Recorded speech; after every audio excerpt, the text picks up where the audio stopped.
Hey guys, welcome back to Three Terrible Gamers podcast. This is episode 60, and I'm here with Colin. Hey guys. We have two topics from last week, and then we'll get into this week's like usual, so we'll just jump into it. So we talked about this a couple weeks ago, Assassin's Creed Mirage for mobile, and the reviews are out. Uh, yeah, I didn't know they done that for mobile games, but I guess since it's an Assassin's Creed, they was like, screw it, we're gonna do it anyways. But anyways, it got a 77 on Metacritic, and just as my normal thing goes, which I've done 5 games out of the series, the 5 games that I played, Okay. uh, which was Assassin's Creed 1 through 4, and then Origins. But the original was 81, 2 was 90, 3 was an 84, 4 was an 88, and then Origins was an 81. So even though it's a mobile game, it still pretty much falls in line with it's a little bit lower, but yet again, it's a mobile game, so you kind of expect that. Yeah, right. So you didn't play Red Flag or Black Flag? Is 4 is Black Flag. Oh, is it? Okay. I didn't know there was a red flag. Yeah. Which one's red flag? I don't know. I don't know the order of them. I'm not that big in the Assassin's Creed. I did play Black Flag. It's the only one I've played. Are you thinking of 3 as red flag since it's like based on the Revolutionary War? I think there's an actual red flag, I believe. Mhm. Oh no, I've been checking this stuff now because I'm curious. I mean, there may not be, but I'm pretty sure there is. Pull off my Death Wish coffee search. Uh, Maybe not. Assassin's Creed Red Flag. Maybe not. It's Assassin, Black Flag. Assassin's Creed Red is what I was thinking of, Oh, not Red close Flag. enough for government work and terrible podcasting. That's right. Yeah, it's Assassin's Creed Red. Gotcha. No, I didn't play that one. But anyway, yeah, so Metacritic 77 with 91 critic reviews and a 7.7 user score of 757 users. So it's getting sevens, 77 and 7.7. So sevens all around for Assassin's Creed Mirage. And I haven't tried it because, like I said before, I don't care a whole lot for mobile games. And I'm not that big in Assassin's Creed, like I just mentioned. So, I get into them, and then it's just like it's not enough to keep me around. Like I've played them all. Like I said, I played the first 4 and then Origins, but I've never beat a single one of them. I've played them, but like I said, they haven't kept my interest long enough to try to beat them. yeah, I never beat Black Flag either. It's just nothing that kept my interest going, really. Because the first 3 I got on deal at GameStop, and then Black Flag I believe was a game with gold I back in the think so. day, and then Origins I bought, and like I said, still I played probably 2 hours worth of it, and haven't played it since. Yeah. All right. Up next, here's a franchise that I played a crap ton when I was younger. Guitar Hero rumors have surfaced. Yeah, I kind of figured this would happen since it was, another Activision game. Yeah. Uh, but Guitar Hero is rumored to make a comeback as part of Microsoft's acquisition of Activision Blizzard. There's too many A names back and forth. According to reports, Activision CEO Bobby Kotick hinted at the game's return during a town hall meeting with Activision Blizzard employees. Yeah. So, in that same report, it said he touched on what gaming could look like in the next 10 years as he looked back on Activision's back catalog comprised of the likes of Pitfall, River Raids, Kaboom, and Guitar Hero.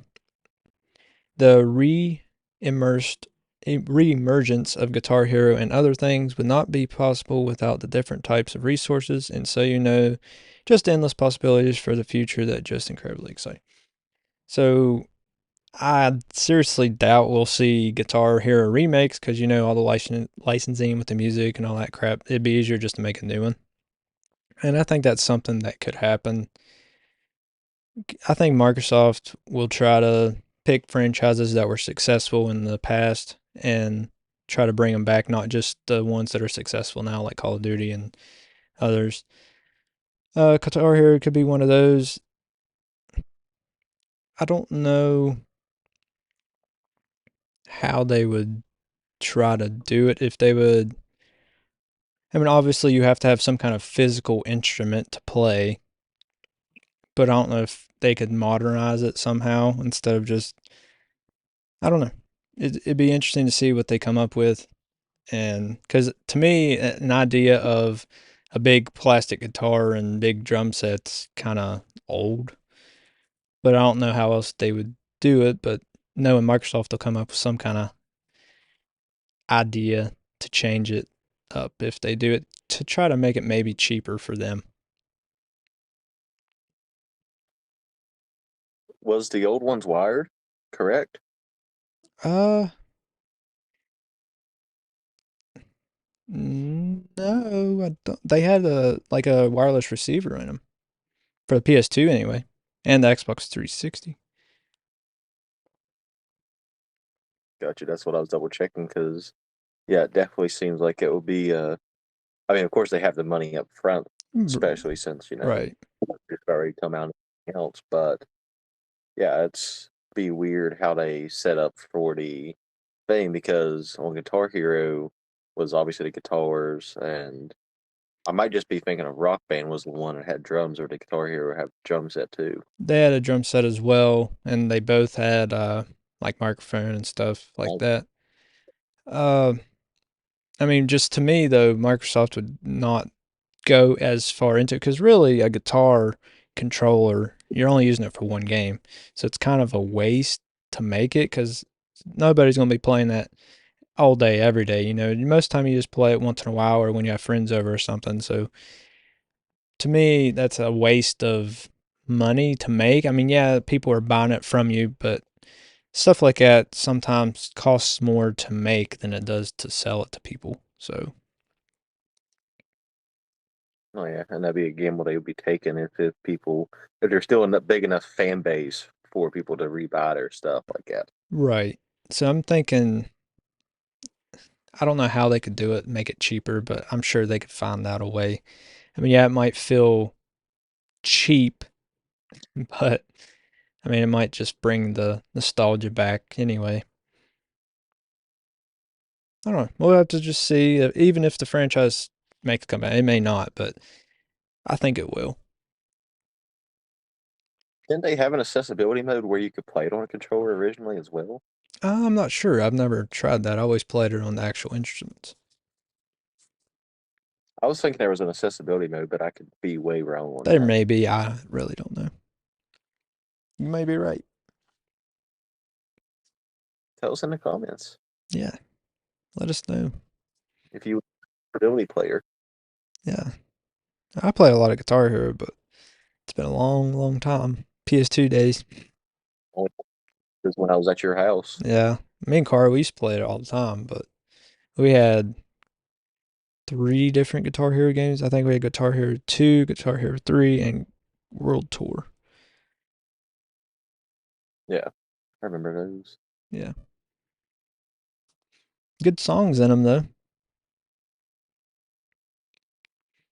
Yeah, that's for sure. But yeah, let us know in the comments about the accessibility features. But we'll go on to the next topic. This month has been a great month for new games, and so we got the Sonic Superstar reviews here for you. Yeah, they got a 7 out of 10 on IGN. a 75 on Metacritic, and I didn't bother doing a deep dive because there's so many 2D Sonic games. right? And I And played, remakes of the original ones, they port them to almost every system that comes out. so yeah, I didn't do a deep dive on that one. All right. Yeah, so on Metacritic got a 75 with 47 critic reviews, and the user reviews are a 9.0 with 287 user ratings. And I have also played this game, and while the users on here gave it a 9, I'd give it a 7, 7.5. So that 75 is pretty accurate. There's nothing wrong with the game. It's a good game, but it's 2D Sonic. I mean, there's only so much you can do with it. That's the graphics are really good because they went with that 3D ish 2D Sonic. I guess just put a fresh coat of paint on it, make it less pixelated, basically. But I mean, it looks good, but it's 2D Sonic. At the end of the day, that's what it is. So nothing extraordinary or franchise breaking or anything. It's just 2D Sonic back to its roots. So I give it probably 7.5, personally. Yeah, so it falls right in line. Pretty much. Yep. All right. And another game that released just today. No, yesterday. Yesterday. Super Mario Bros. Summer. Wonder. Yeah, time recording yesterday. Super Mario Bros. Wonder reviews. Yeah, this one got a 9 out of 10 on IGN, a 10 out of 10 on Nintendo Life. Of Shocker there. course. And a 93 on Metacritic. So, I mean, it's a good game all around from obviously the critic reviews. It's still no Tears of the Kingdom or Breath of the Wild, Right. Metacritic wise. But, I mean, for a 2D Mario game, that's pretty good. But at the same time, with the 2D Sonic game, it's kind of hard to go wrong. Right. I mean, there's only so many things you can do. I mean, it's pretty good. But yeah, like you said, on Metacritic, it's a 93. They say it's a Metacritic must play, universal acclaim. Um, the user scores with Mario game. 45 users. Yeah. The user scores with 45 users is a 9 out of 10. I have also played this game and I give it an 8. Like, I mean, it give it an 8 or 80%, whatever, but it's good. I mean, it's really good, but it's 2D Mario. I mean, they did change the formula some, change the graphics. Some people can't tell the difference, but I can tell difference in the voice actor with Mario. I mean, it still sounds like Mario, but there's a difference. I don't know. It's fun, but maybe it's just the nostalgia for me. But I think I like Super Mario Bros. New Super Mario Bros. Wii better. I mean, that's just maybe it was just the nostalgia and playing with friends and family and stuff. But oh, it's good. I'll beat it, but 8 out of 10 for me. Okay. Yeah, I Not haven't even touched it yet. yeah, not a 93. Not a 93. I mean, some people, whatever. Nintendo Life, it's a first party Nintendo game, so it's going to be 10 out of 10 for them every time. But Yeah. Seems like it's the only games they decide to vote on. yeah, pretty much. Yep. Good game. I mean, I'd say it is a must play. Both of those are must plays. Sonic Superstars and Super Mario Bros. Wonder. Must plays. All right. Okay. Moving on. Minecraft officially passes 300 million copies sold. Yeah, they.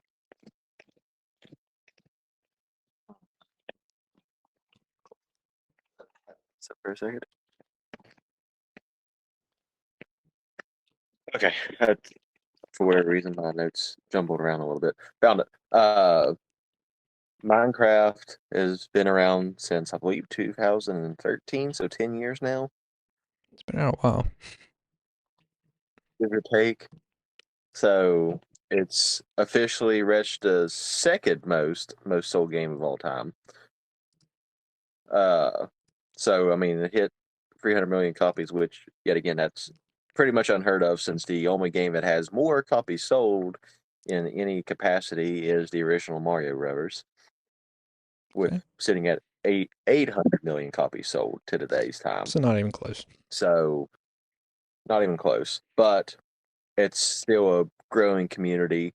I know personally, my brother is the reason for two of those purchases of the 300 million. He's bought the game twice on Xbox 360 and Xbox One because it wasn't backwards compatible. Right. So I don't really count all their sales as legit because they double charge people. So not 300 million people have bought it. Nope, not 300 million. Not exactly. I mean, I know at least it's missing two out of that million, or at least one. Technically. Personally, I know there's one missing because I know it got bought twice by one person. Okay. Maybe he's the only one that bought it twice, but I seriously doubt it. I doubt it because it was the same way if you went cross-platform too. So if you had if you had an Xbox and you bought a PlayStation, or if you bought a PC, you had to buy the game separately. So I'm sure there's people that bought it for every single console they had for it. Probably. Yeah. You even had if you had it on your phone too, and I think he had the phone app as well, although it wasn't the full price game, but it was still never $8 at the time. Yeah. So I have bought it I would- once. I don't know why. I don't like Minecraft, but I think it was on sale or something, and I bought it. Yeah, I don't think the phone counts as the sales though. I think that's actual like game Console. copies, not the yeah console and PC. Yeah. If they count phone games, I'm pretty sure that that's pretty shady. Yeah. Minecraft Pocket Edition is what it's called. Yeah. But yeah, it says video game Minecraft owned by US tech giant Microsoft, where players build virtual worlds, has passed 300 million copies sold. It is announced, I guess, last Sunday. Time of recording, cementing its status as the best-selling game ever behind Super Mario Bros. A milestone no one could have dreamed of.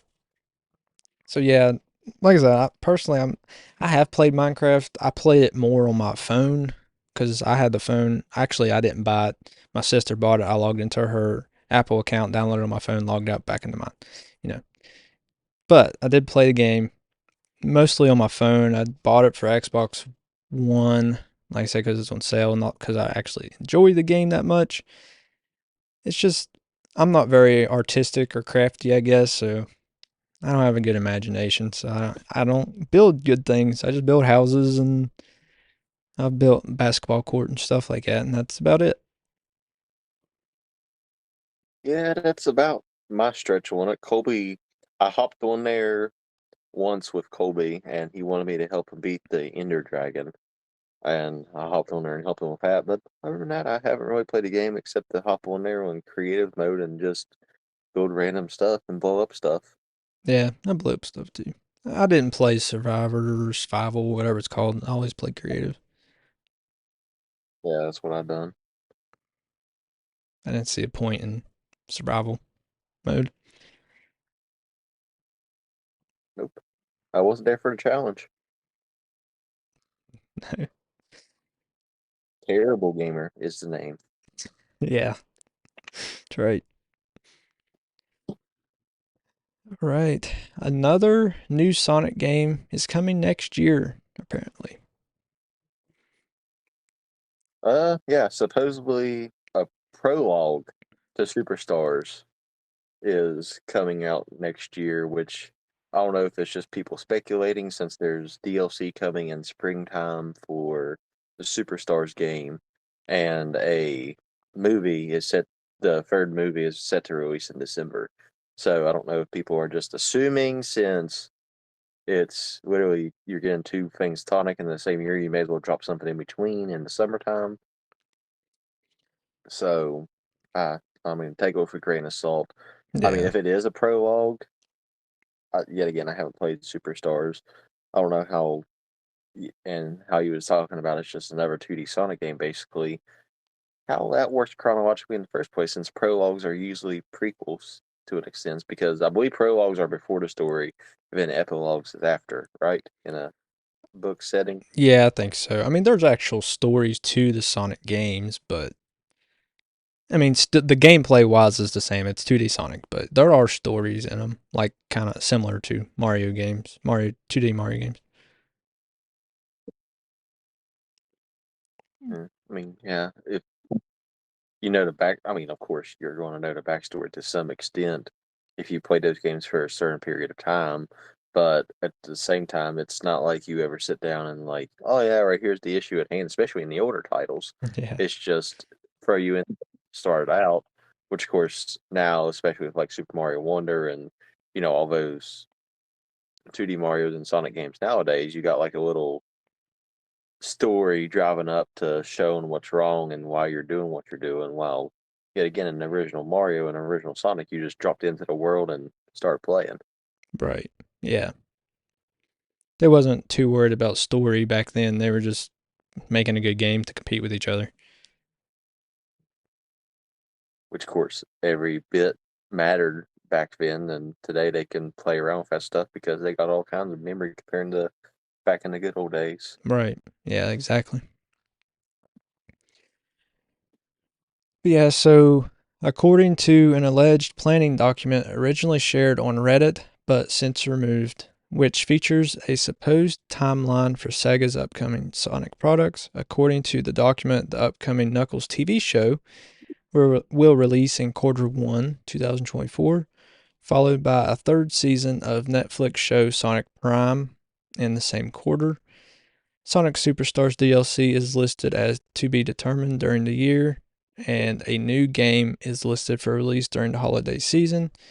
If true, a 2024 Sonic game would put the series on a 3-year run of major releases following Superstars 2023 and last year's Frontiers.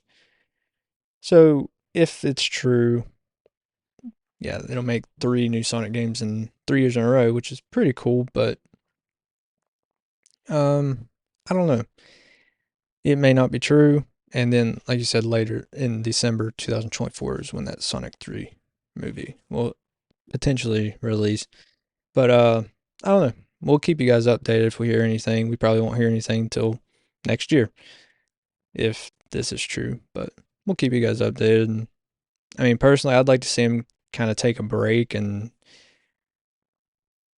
I mean maybe make a sequel to Frontiers or just something else. I mean, there's not a whole lot you can do. I mean, that's why Nintendo kind of waits and releases Mario's pretty far apart because there's only so much you can do. I mean, they've only had one 3D Mario game, new Mario game on the Switch. They've brought back 3D World and stuff like that, remakes. So Sega could do some remakes, say, of Sonic Adventure or Sonic Adventure 2. That'd be awesome. But I think Sega needs to work on bringing back some old stuff while they're making on some new stuff just to prolong the releases of new games to have more development time and better games. Well, shoot, that was the first technical two. And going back to the Mario, it's technically the first 2D Mario game to be on the Switch natively, anyways, because the last 2D actual 2D Mario game that got released was 9 years ago. Yeah, it was New Super Mario Bros.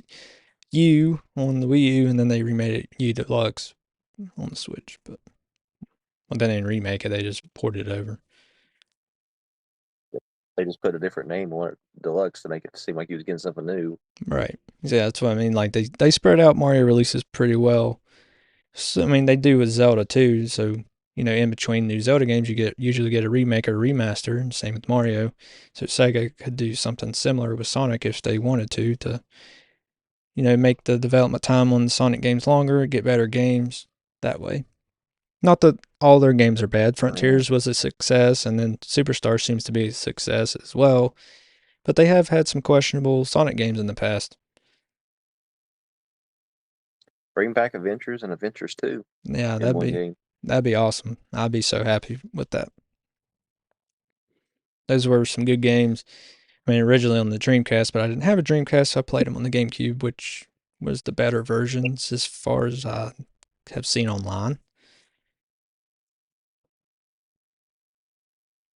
But Yeah, because I mean, obviously, CD. I mean, minus how Nintendo's harder now, but for the most part, CDs are better. Even though the GameCube wasn't technically a CD, it's a super small version.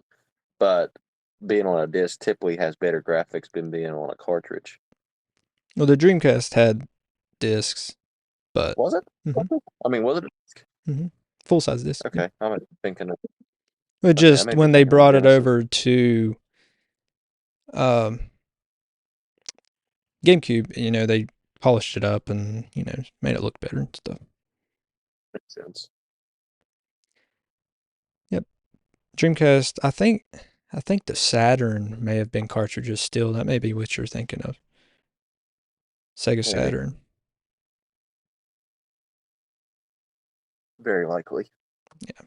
I mean, I know the Genesis was cartridge, but I think Saturn was as well, and then Dreamcast was their first and last CD-based console. Because the Saturn was a 32-bit, wasn't it? Yep. Yep. Believe so. All right. So Phil Spencer talks Activision, Blizzard, and Game Pass in his Xbox official podcast. Yeah, he confirms that Activision Blizzard games won't come to Game Pass this year at all. Uh, and he quotes, "Now that the deal is closed, we are starting that work, but there is work to still be done." So, you know, we're getting it, or Xbox Game Pass user getting it rather, uh, but it's a work in progress. It's not going to be overnight, which we kind of figured, at least for the new Call of Duty and stuff, it would be take at least a year. But Right. the older ones and older Activision titles in general, we figured it'd be a little bit quicker, like almost instantaneously. But I guess it does take. I mean, even though they own Activision, they're still licensing and stuff because there's still music in those games and everything else that they have to hop through for it. Right. And he goes on to explain it a little more. That kind of makes sense. I understand. So it said he makes a example out of Bethesda when they bought them. He says, when we finished the Bethesda acquisition, there was this great moment where we were able to put a bunch of the back catalog games on Game Pass and celebrate their history. The truth of the matter is, with Activision Blizzard King, that regulatory process took so long that we weren't able to get in and work on that back catalog work. The Activision Twitter handle put out something that talked about 2024, and I think that's accurate. I would love it if there was some kind of secret celebration drop that's coming in the next couple of weeks, but there's not. So basically, they were spending so much time in court and worrying about getting the deal to go through at all. They didn't have time to set games aside and get them ready to put on Game Pass, which is, I mean, that's fair. Worry about making sure the thing goes through before you basically count your chickens for their hatch. So I mean, I understand it sucks, but I understand, and we'll get those games eventually. I mean, just got to be a little more patient. At least this deal is through, and we are going to get them hopefully sometime next year, hopefully sometime early next year. But yeah, it's kind of disappointing, but I understand. Worry about court and get this deal through before you worry about putting games aside for Game Pass. Oh yeah. Yeah, so we got time for one more. The PS5 Slim and Spider-Man 2 bundle leaks. We don't make it through a podcast without talking about all three gaming companies for the most part.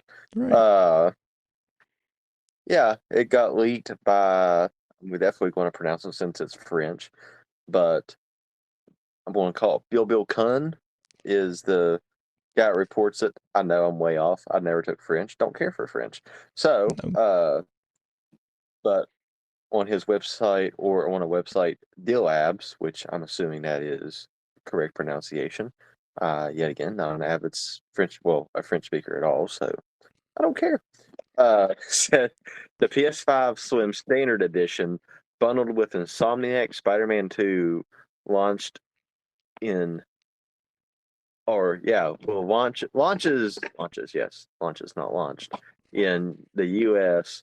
on November 8th, priced at 560 or